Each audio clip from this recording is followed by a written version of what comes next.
question because all of her books have terrific landscapes that suit the story. I mean, might be one reason that you read them.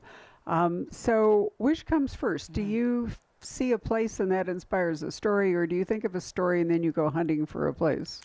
I feel like it depends on the book, but also often for me, they start hand in hand. Like the idea is very tied to this element of place. And I knew when I had this idea that I wanted to set it around a lake community. And I love the mountains. And coincidentally, I was on my way to a writing retreat in Lake Lure, North Carolina. And if anyone has been there, the geography is going to seem very similar to the fictionalized town of Mirror Lake. But I have this long running joke with my editor that I either set a book by the water or in the woods in the mountains. And she was like, which is it going to be this time? And I said, it's both.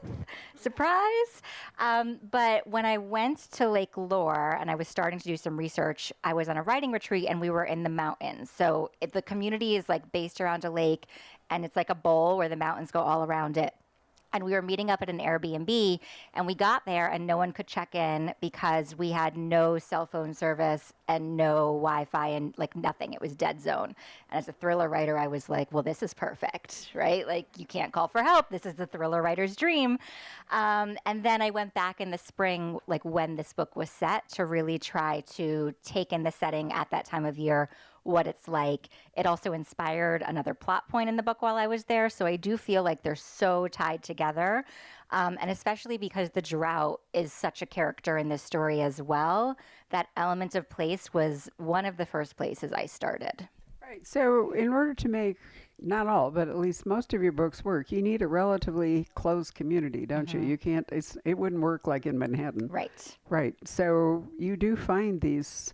Remember your Appalachian Trail Yep. book, which I never can remember titles The anymore. Last to Vanish. Thank you. Right. And there was another one by a lake, I Hmm. think, that had a circle of cabins. Oh, that's you Yes. and not another author. Whoops. I do. Yes. No, I have Such a Quiet Place is also around a lake, and Perfect Stranger had some Yes, I've got woods and water And everywhere. there was your really amazing book that started with an accident at a high school or reunion Oh, or whatever The it Only was. Survivors. And so you were in the mountains for that Mhm. one, right? Yep. And then But it was at the Outer Banks at the reunion. right. Yep. But you also, because only the people really involved in that original incident could be involved in the later one. Yes. That's a good. So it's basically Agatha Christie updated to the United States is what it really comes down to, isn't it? Yeah. No, I mean, I think this is why I love setting books in small towns because I love this idea that you think you know everything about one another, and maybe you've grown up together and you have one perspective of them, and everyone else has one perspective of you. And then suddenly, as time passes, or something happens, or a mystery starts emerging, or deep secrets of the past, everything can kind of shift, and you are re seeing everyone else in a very different light. And I live in a small town. I love small towns, and this is why I fictionalize it too, because I don't want to take the darkness in someone's beautiful small town. I think both places, like there's pros and cons. Like any place can be beautiful and any place can be terrifying. And all these places I start with, I think they're the most beautiful place. And that's why the characters are there. They're kind of idyllic communities. And then when something goes terribly wrong, how are all of those things turning against you instead? And now this lake, you can see it from everywhere as you're driving around the community. But then when evidence starts emerging from below, it's also like you can't escape it. Everywhere you are, you're still seeing the lake kind of as like this black hole at the center of community. So you're experienced mystery readers, so you know if there's a body of water that's beginning to shrink, that something is going to emerge from the water. Peter Robinson and Reg Hill years ago both wrote terrific mysteries inspired by the draining of I don't remember if it was a drought or whether they did it on purpose, but anyway, a valley in England, that had been filled in by a dam and submerged a whole village. And you just knew, you just knew when the water drained away and you looked in the village, there would be at least one skeleton and God knows what. So, lakes are, it's always interesting to me that, and in this case, you do have people doing things on the lake, but they don't go under the lake Right. very deeply anyway. Right. Yes. And I live near a lake community as well. And, we have like a lot of fun out on the lake. And when I was writing Only Survivors in 2022, I was like procrastinating in the middle of the book and started checking like, what's the news? What's happening around the country at this time? And there was a drought that had descended on Lake Mead. And if you remember the headlines from around there, the first thing that emerged was a barrel, and they found a victim inside that they think had been there since like the 70s or 80s, and nobody was looking for them. Like they didn't know it existed below the surface. And then a couple weeks later, another body was found as the drought kept like the water level kept dropping, but it was unrelated. It was like an accident victim. And I think by the end of the year, there were 5 bodies that were found. And there was also like an old ship from World War II that had been sunk there. And it just had me thinking of like all these mysteries that exist around us, but are hidden under the surface. But what really kicked off this idea was later that same year, I was reading another article. It was about a family who had just bought a home in Northern California. It's a beautiful home. They were doing a big home renovation project. The landscapers dug into their backyard and they found a car buried there. And there was no like license plate. They couldn't really track down the owner. There was nothing inside of it except like a bag of concrete, which seemed a little suspicious. They called the police, but couldn't really see that there was like evidence of a crime here. And that's what really, I think, triggered this idea for me. Like, I'm very interested in that idea. Is there a crime? And if so, what kind of crime? And so, I mean, you can see something emerging from the lake on the cover, so it's not giving anything away. But, you know, as something emerges from the lake, is this evidence of an insurance fraud? Like this car buried in the backyard, is it evidence of an insurance fraud, or is it evidence of like something much darker that people are trying to cover up? And that's what really got me going and building this lake community in this closed setting. You know, as the drought continues, we may find we may find a lot more crimes that we didn't know about as lakes dry up and so forth. Well, that's kind of what happened. Because they're convenient for disposal, aren't they? And like seriously, I started sending. I have a group chat with like my editor and my agent, and I sent them these links to be like, "Are you following this story?" And then as I was writing this, we kept seeing them like happening across the country. And I think even this past year, there were like 30 cars found in a Florida lake. Like all of a sudden, the drought was coming across the country, and a lot of things are being discovered under the surface everywhere. I think a nifty variation on that is bodies that are being spit out of glaciers as glaciers are receding. Years ago, Aaron Elkins wrote a book like that set in Alaska where a body was revealed by a receding glacier. And because he was a forensic anthropologist, he was able to determine the profession due to the damage to the skeleton of the body. I won't go into the whole thing. It was a really cool book. But I think, you know, the world is gradually going to reveal things that have been, you know, set up. So it seems to me in small towns, there's sort of 2 things. Either everything happens from when you were in high school, or that's how people always know you thereafter, or a stranger comes to town. Right. Are there any other variations besides, you know, what happened in high school or somebody new? Yeah, I mean, I do think in small towns, like the coming and the going is very interesting. And I was just thinking as you were saying that, like, I think it does have to do with both of those things. Like, the backstory of this book is that Hazel is the daughter of this beloved detective in town, and she's drawn back home when she inherits this family home very unexpectedly. But her mother came to town as sort of like the con artist grifter of the community. So it kind of is triggered by someone new coming to town.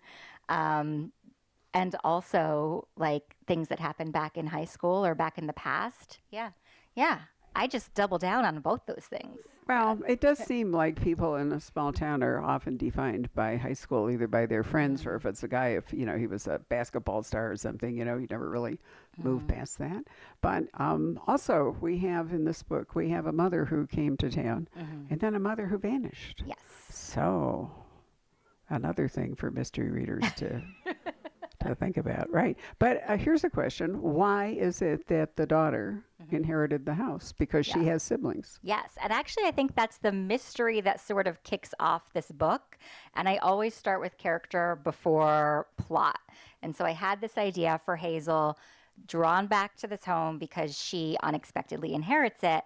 And the reason this causes a lot of friction is because, like I said, her mother was this con artist grifter. And when she was 14, left her behind and left nothing behind but a note that said daughter of mine under her pillow asking for her forgiveness. and you quickly learn that her father is not her biological father, and the two brothers are not her biological brothers, but she's the one who inherits this house. And so suddenly, I feel like there's moments in any sort of like reality or books, there's traumas and tragedies that can either bond people together or they suddenly show all the fractures that are under the surface. And this just explodes those fractures. Like all the tensions that existed within this family unit are just broken up even more. And that becomes the question, like, why is he leaving this house to Hazel?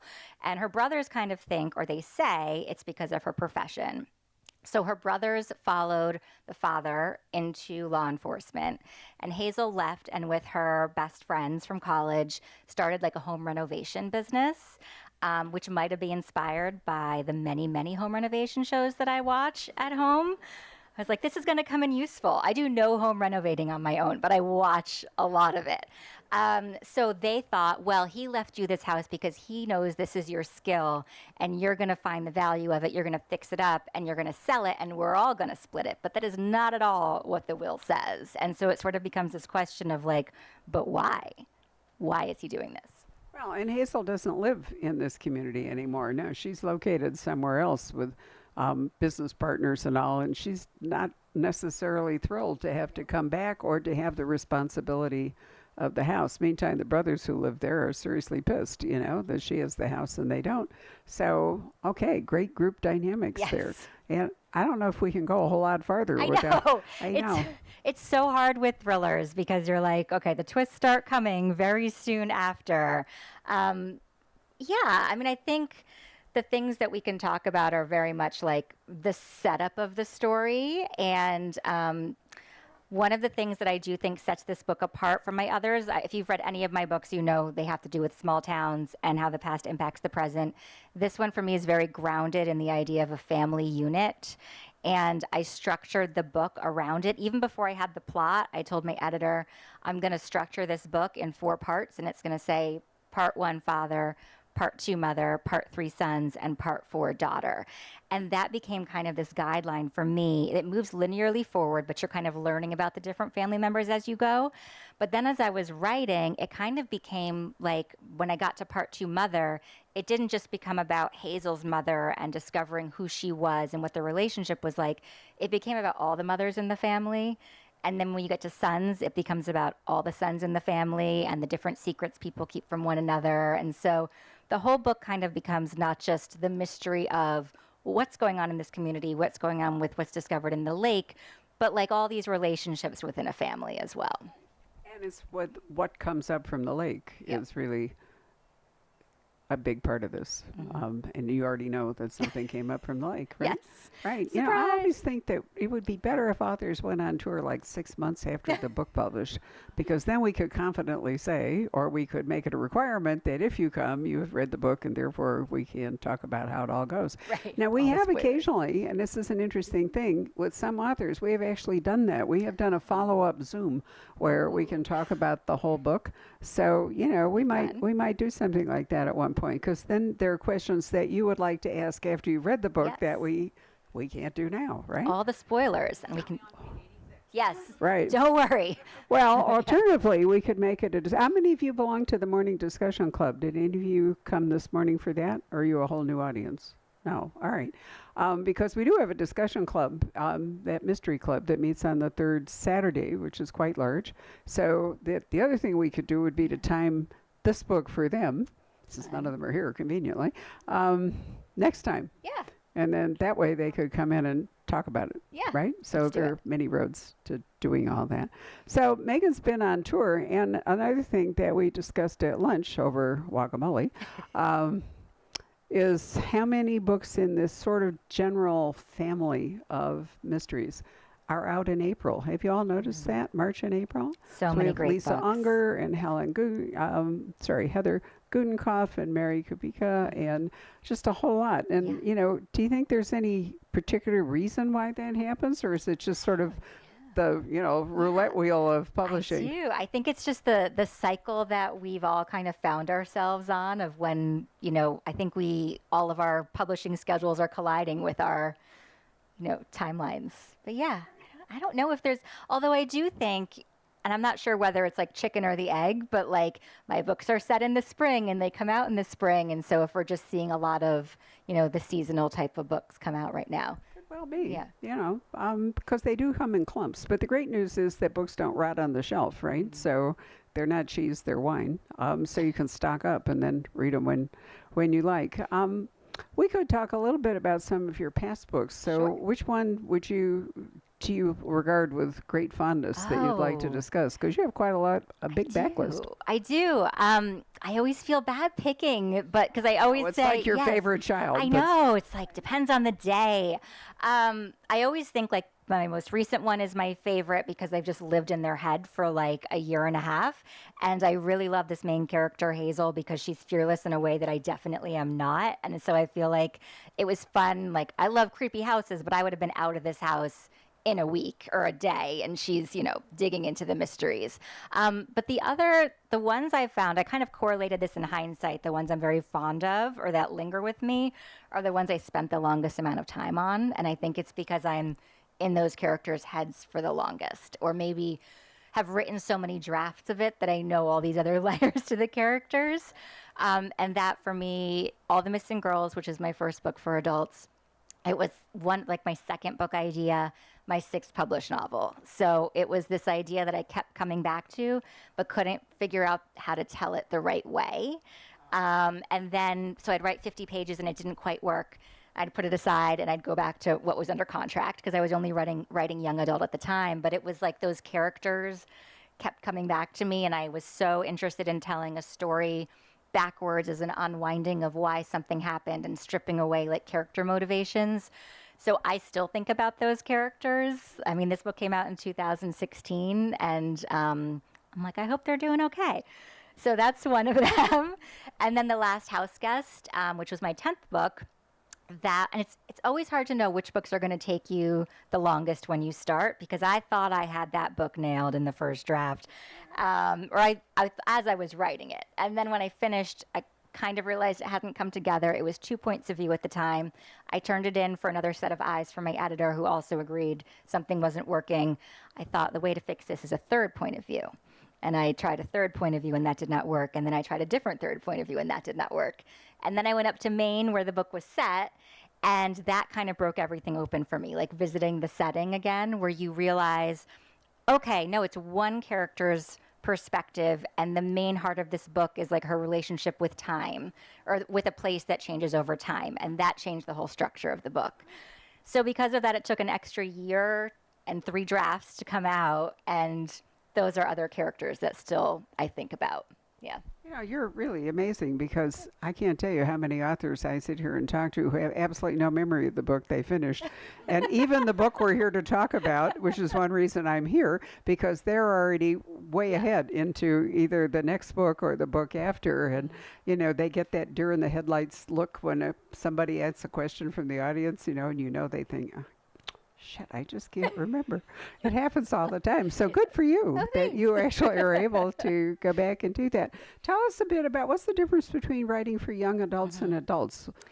Honestly, for me, I don't approach them differently, because there's suspense in both age brackets, and I write first person primarily in both age brackets. So I'm putting myself in a main character's point of view and trying to just filter perspective. So that's the main difference for me. And that's usually how I decide whether something is YA or adult, is what is this story best suited for? Like a character who is discovering their place in the world for the first time, and, kind of trying to put everything like an understanding to things they haven't experienced before, which is not to say that doesn't happen in adult fiction as well. But when I write an adult character, I think about filtering the story through their decades of lived experience.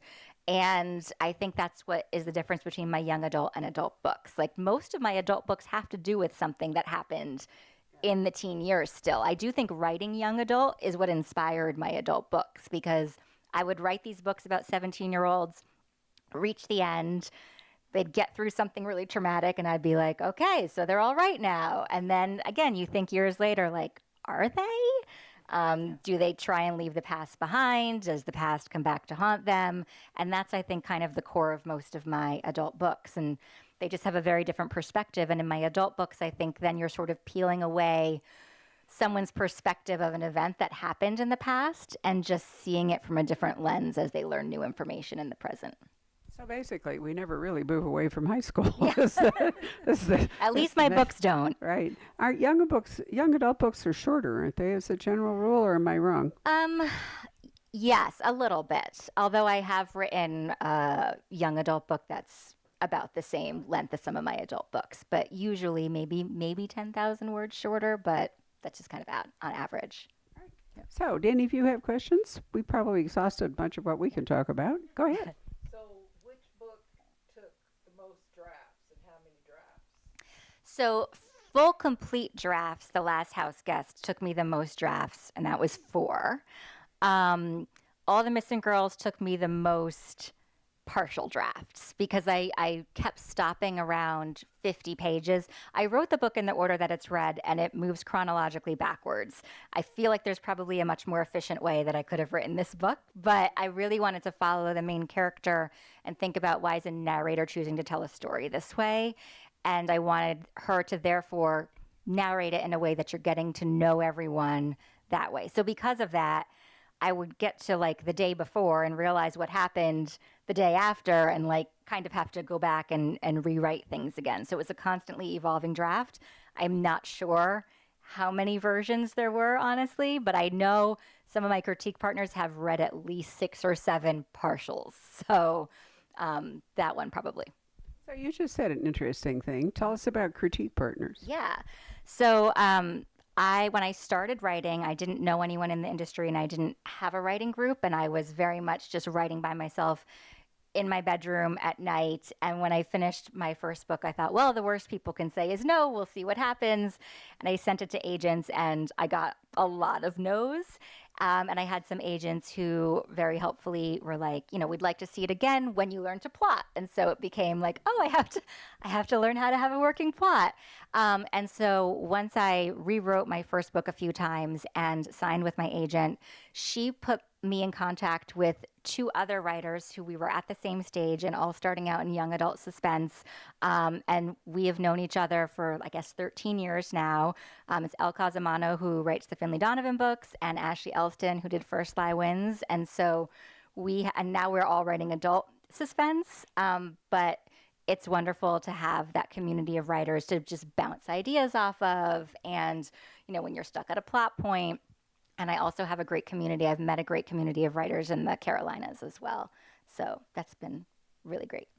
Anybody else? So when you read, what type of book do you read and who do you like to read? Ooh, great question. So probably surprising no one, I love mysteries and thrillers. That's always what I've been drawn to. My mom was a big mystery reader. I feel like I grew up on mysteries and suspense. I love character-driven suspense. Some of my favorites, Harlan Coben has been a longtime favorite. Tana French is one of my all-time favorites. I have not read her newest, and that's like next on my list. I think she's a beautiful writer, and I love how like she goes into the mysteries of the characters as well. But I also, Mary Kubi, like everyone you just named, pretty much. Riley Sager, Jennifer Hillier. I could go on, but character-driven suspense is pretty much what I gravitate towards. I just read Sarah Pekkanin's new book coming out this summer called House of Glass. That was excellent too. So, yes. Thank you. Last year at your event, you had talked about a story that happened to you in real life about finding a cell phone Yes. that actually made its way into the book. I Yeah. was wondering if there were any similar things that happened with this book or not. And if you don't have one for this book, if that happened in other books. Yes. So I like so envy that happened last year, that a phone washed up at like a gift from the writing gods. Like, here's your whole plot. A phone washed up and your mind went in a totally different direction. That did not exactly happen in this story, but there are little things that did happen in real life that triggered plot threads. So I'll tell you one.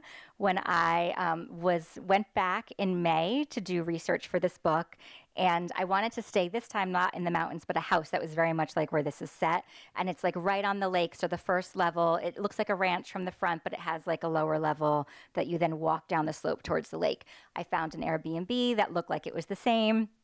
I convinced my husband to come on a writing retreat with me. He's always game for a research trip. And we were kayaking, like exploring, like figuring out what's the temperature of the water at this time of year. And then at night, there was a motion detector flash, like a light outside my bedroom window that kept going off. And if you know anything about me, you know I'm very concerned by this turn of events. I'm concerned about most things that are creepy in the night. And my husband's the complete opposite. So he was like, it's fine. And I was like, it's obviously not fine. And I stared out the window most of the night. And in the morning, we went out front, and like the garbage enclosure in the mountains, like it had been ripped off its hinges, and the garbage was strewn all across the driveways. So I was like, I hope that was a bear. I'm thinking it was a bear, and I wouldn't go out in the night anymore. And then the next night, I did stay at the window because it happened again. And I saw the bear, and I was very proud of myself because I was like, I've solved a mystery. And then I put that into the book. So if you read this, there is a point where Hazel is sleeping in her bedroom, and a motion detector starts going off outside of her bedroom window, and she does not recall there ever being a motion detector light there. She doesn't know why it's there. And it ended up creating this entire other plot thread. So if you read this, you will see exactly when I was staying at Lake Lure. And that did make it into the book. And I always feel like it's these little things that, like, I mean, on one of them, and this is such a little thing, but I always say I don't put anything of real life in the book. Girl from Widow Hills, the main character is talking about her cabin in the woods, and she's talking about how her relationship with her neighbor, and there was a baby bat on her door, and she had to ask her neighbor for help. A few weeks later, I get a call from my neighbor, like, I remember when that happened, and you didn't know what to do about the baby bat on your door. And so it's all these little details that suddenly find their way into fiction. Why not? Life Yeah. experience. Yeah. Well, maybe you've seen the Instagram video about, I think they're up in Sholo, but I'm not sure. But anyway, some family that has a cabin in the woods, but it's not so far out they can't order pizza. So they ordered pizza, and they got the ding that the pizza was there. So they opened the door, and there was no sign of the pizza. So then they looked at their ring, whatever the doorbell thing is, and there was a bear that had been waiting for the pizza guy. And as soon as the pizza guy dropped it off, the bear, he didn't hurt the pizza guy. He was there for the pizza, right? So and then, you'd think they would have learned, but it happened again. Wow. I know. I just love it. This is a pizza-loving bear, and you have to ask yourself, why? Why that? It's a vegetarian bear or whatever it all is. But there are really these funny things that happen that I've always thought that would be so funny in a book. It would. A pizza. Well, I'll give it to you. Thank a you. pizza-loving bear from Sholo or wherever it all is. So funny. Anybody else have a question? Yes, ma'am. What words of wisdom would you give someone that's trying to write and they know they can write, but they don't know what to do with it? Yeah, that's a great question. And, for me, this is the advice I always give, is to really just read broadly and to keep writing, because I feel like leaning into your interest and your perspective is what makes any book unique and kind of stand out. In, like, as you were saying, there's a lot of domestic suspense coming out at the same time, but they all, like, you can give anyone, like a room full of people, the same story, but it's your unique take on it that makes it different. Are you talking about the publishing process, though, or the writing process? Yeah. I really think, and when I started writing, I realized in hindsight that all of my different interests and careers are what really inspired what I was writing. I was a high school science teacher, and I had worked in biotech before that, and my first books were young adult, set in the world of high school, and they were inspired by like a weird science question I had that then took like a turn towards the paranormal. I grew up in a family of hikers and very outdoorsy, and that probably is why nature is so important in my book. So I think just bringing in the things you love is going to make it also unique, but also a joy to write. And it's kind of like your area of expertise or your unique point of view. You can do that, but the other thing is you can write about something you want to learn about. Yeah. You know, you don't have to write what you know necessarily, but you might want to write what you want to know. And Yeah, so that's that can also drive you in that direction. But are you talking about the actual mechanics of writing? Because there are writers' classes, there are online classes and all where they can teach you about plotting and characterization and all kinds of things. There's a friend of mine that writes, and it's really good. And I'm like, where do you go from here? How do I? What do you, Probably to a writers' conference. Writers' conferences often attract agents and editors. They have pitch sessions, for example, where, and you have to pay for the conference, but you don't necessarily have to pay for. Often it comes with all of those things. Thriller Fest, which meets at the end of May in New York, they always have something called Pitch Fest, which means that people, I've done it a couple of times, volunteered as an editor to go, where people come in and make appointments and they bounce ideas off you. And some of them, frankly, are just terrible. But some of them are worthwhile, and some of them you can see that they didn't know what to do with it. You know, I mean, because just one good idea is not enough to make a book. Maybe a short story, but that's a different skill set also. Short stories are driven by one idea, you know, one plot point. That's all there really is room for in a short story. And sometimes that's easier to learn if you're learning to write is to write a short story. Have you written any? I find short stories a Really skill that I hard, do right? not have. Yeah. Yes. Yeah. Like I would have a really, really hard time. I love reading them and it is not my skill. Yeah. It's I interesting. know. I'm always amazed by writers like Jeffrey Deaver who can write 4 short stories a week as well as, you know, 2 thrillers a year. I don't know how he does it. Yeah. But I've talked to so many writers who can't write short. Yeah. It's like one of those, what's that great letter that somebody wrote to someone? Anyway, he said, I would have written shorter, but I didn't have time. Yes. And that's really true. It's really true. It's Like easier paring it just, down. yep. It's, I find that, you know, when I'm writing reviews and so forth, I have to really go back and say to myself, you know, do I need this sentence? Yep. There's only so much room. How much energy are you going to put into reading a whole book news? You know, what do I do here? So writing short is hard. Hard. Yep. I agree. Anybody else? You had a question back there. When you're writing your plot twists, Mhm. do you generally go in knowing Yeah. what that plot twist is going to be from the start, or does it happen more organically as you're writing? I never know. And I like that. Like I enjoy being surprised and kind of seeing that first draft as like a discovery. I will say because of this, my process requires a lot of revision. I think you either do the work up front or you do it later on and you get to the same place, but that's my process. I will say I do use Excel spreadsheets as I'm going, and this either is really boring to people or really interesting, so I apologize in advance, but I love Excel spreadsheets.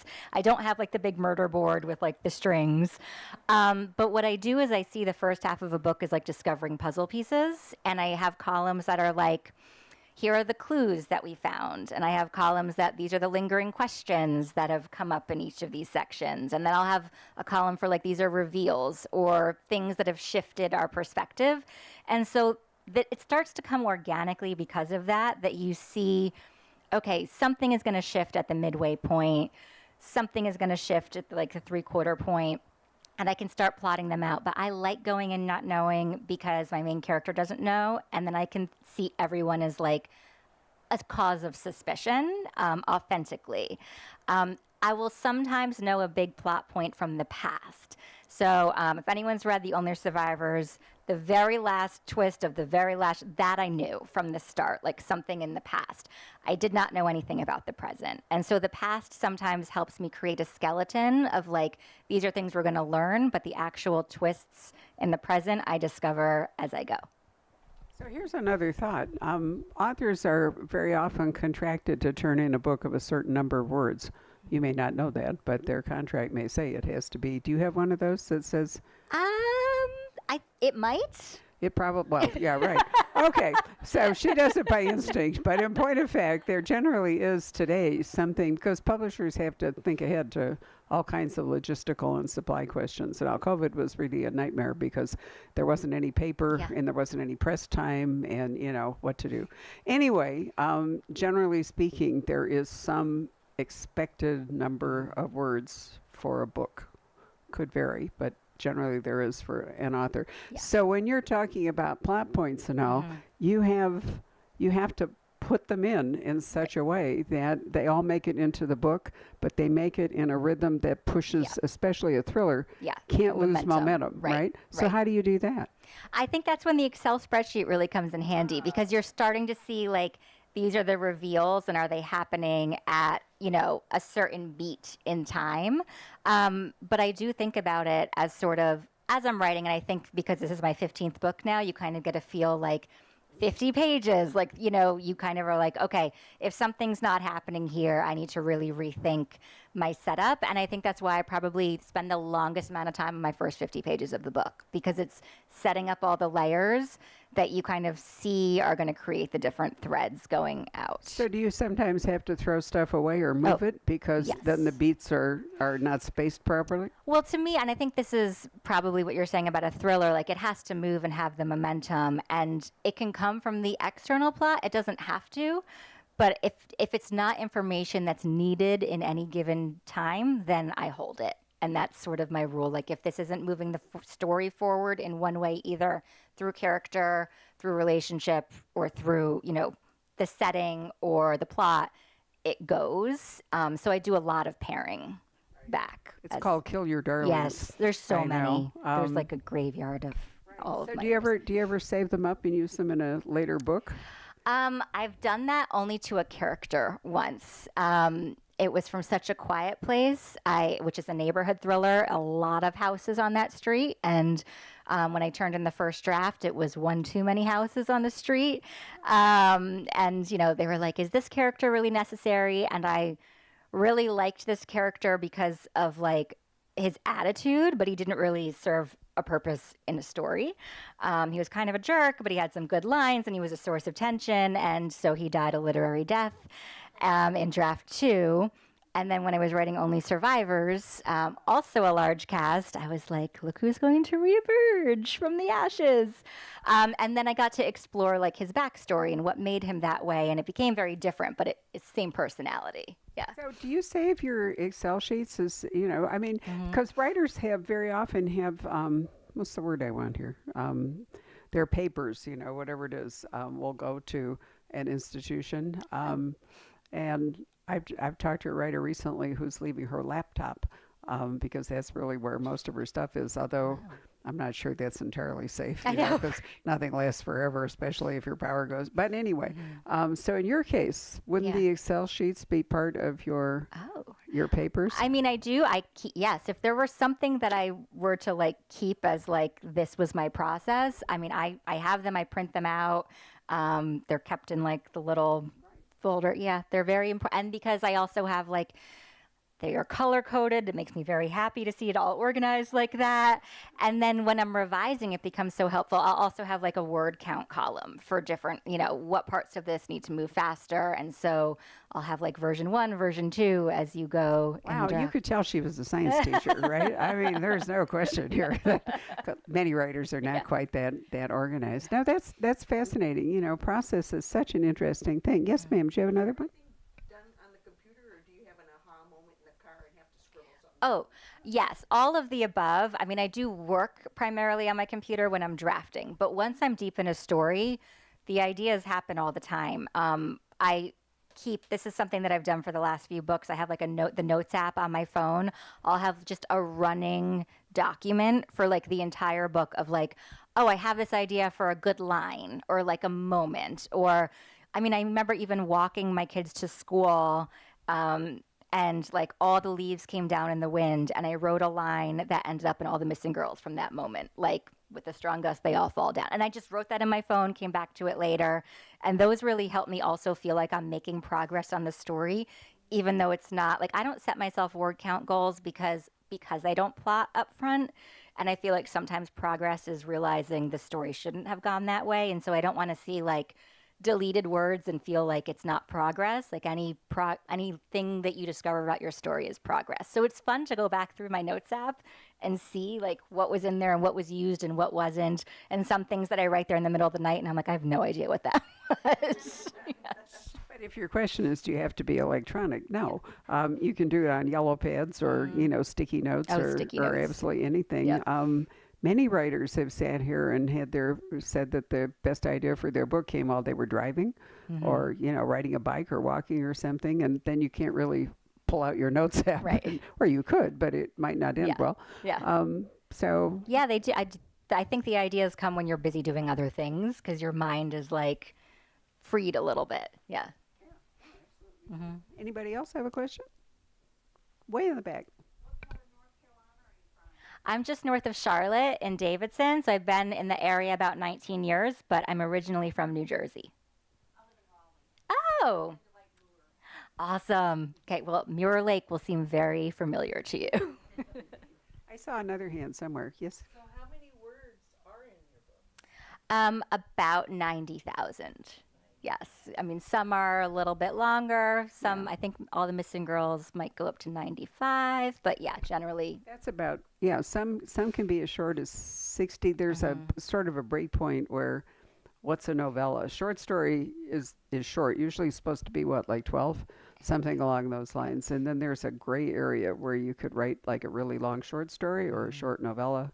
Those tend to break off around 50 or something like that. And then afterward, we once published a book that became a movie, Drive by James Salas, and became a movie with Ryan Gosling. And it was only 40,000 words, so no publisher in New York would touch it because they didn't know what to do with it because of the size. So my husband and I, when we still had Poison Pen Press, which we sold to now Penguin Random House, as it all turns out, in 2019, we took it on because we like Jim, who lives here. We like the story and the whole bit. And Marilyn Stasio did a review in the New York Times, and her review was one sentence. She said, James Salas has written a perfect short book. That was it. That was the whole review. And so in that case, his economy of words, which then became the movie, which they, didn't really have to script much because it was a script, worked out. But normally that wouldn't ever make it to publication. I mean, I do think my first drafts come in much shorter, honestly. Like my first draft Yeah. will be 70 to 80. Like if I can hit 80 and then kind of see the beats as like, okay, if I'm at 40, this is my halfway point. It grows in revision because I'm discovering more layers to the story, I think. Doesn't it lose some when you cut stuff out? Yes, it does, but it still grows overall. Yes. And then an average thriller probably runs around anywhere from 95 to 120. That's why they, they're bigger because they need more space to like save the world or, chase all over or whatever it happens to be. Fantasy gets. But stories have their own length, and it's not like it's an ironclad takes what it ironclad takes. rule. Yeah. What's interesting is literary forms of poetry. April's Poetry Month. So we normally have like 5 poetry books in the store because that's not really what people come in here for. But we experimented a little. I'm really fascinated with the variations in structure of modern poetry. It's not all Shakespeare and, iambic pentameter and, sonnet forms. Doesn't even rhyme necessarily. It goes all over. And I think, it should be like that. Literary form should adapt, expand, whatever you want to call it. Yeah, I agree. I think a story takes the words that it takes. Yeah. So if they're shorter, if they're longer. Right. Yep. How many of you read, listen to me, read. How many of you listen to audiobooks? Okay. So do you find that that you adjust the speed of the narration? My Ours is husband very is a split. very slow reader, so he likes to speed up the audiobook. I am such an super, super fast reader. There is no audiobook that can go fast enough for me. So as a result, I also have appalling handwriting because my hand can't keep up with me. It was the keyboard that set me free. Up until high school, I couldn't communicate, No, I'm really serious. Typing in high school, my freshman year in high school saved my life, because I was never, ever going to be able to write stuff that anybody could actually, including me, read. Yeah. But I wondered about audiobooks. The speed of it, you can expand or contract the listening experience according to what you like, but you can't really do that with a printed book, right? It's a different thing, although you can skip parts of it or whatever. Everybody reads differently. Right. Anybody have a final question? Right. Yes. What are you working on next? Excellent question. Yes. Yeah. So I'm in the middle of it, like the deep middle of it. So I don't want to say too much because the plot might be totally different when I'm done next year. But I'll tell you what inspired it, which will give you an idea of like the tone. So I have an 18-year-old and a 16-year-old and my daughter. So my daughter and I spent the last year and a half on so many college visits. You know, we like took road trips. We went up and down. We were on like 2 college tours a day. And at some point I was like, did they see this already at the other school? And then you'd hear a tradition and you're like, that's interesting. And then because I'm a thriller writer, I was like, what traditions aren't they telling us? What don't they want us to know? And I just had this idea of a woman who was dropping off her daughter at the same college she had gone to, but left for reasons. And I had this idea, and I was telling my daughter on our long drive, I'm like, is this weird that I would like hypothetically write this as I'm sending you off to college? And she's like, it's totally weird. Yes, but you should do it. So that is what I'm working on broadly. Yes. So you're expanding what happened in high school to what happened in college? Right, yes. Moving Okay. older now, yes. Yeah. All right. How long does it take you to write a book? So it's hard to say for sure because, like I said, sometimes I turn in a draft and it's just not working. But ideally, I usually start in the fall with like, okay, this is the idea. I see the idea for a full book. And it takes me until like June to turn in like what I feel is a strong enough draft to show my editor and agent. So 9 months-ish, and then a lot of revising. That usually takes me into the beginning of the fall again. So that's why I'm on about a book a year schedule, because that's sort of the process of how I write. But sometimes it needs more time. Yeah, it does. That's why, you think that she'll turn up like clockwork, but it doesn't always go that way. And that's why we were saying at lunch, if her next book takes longer and she's arriving in the middle of the summer, we're doing a nighttime Yes. event. So, and at least everybody, will be able to come. I would like to say about Daughter of Mine that it really is a character-driven book. This is not a book about action nearly as much as it is about the people involved. And, nobody's all one thing, but when you get to the end, it's really interesting how the characters that you met at the beginning are are just not the people you end up with, which I think, is very human, right? That, in case we all feel like we're just one thing, this is our time to decide that we're not. This is a really tough year, for everybody. And I think it's a good year to get lost in stories and recognize that people can actually grow and improve.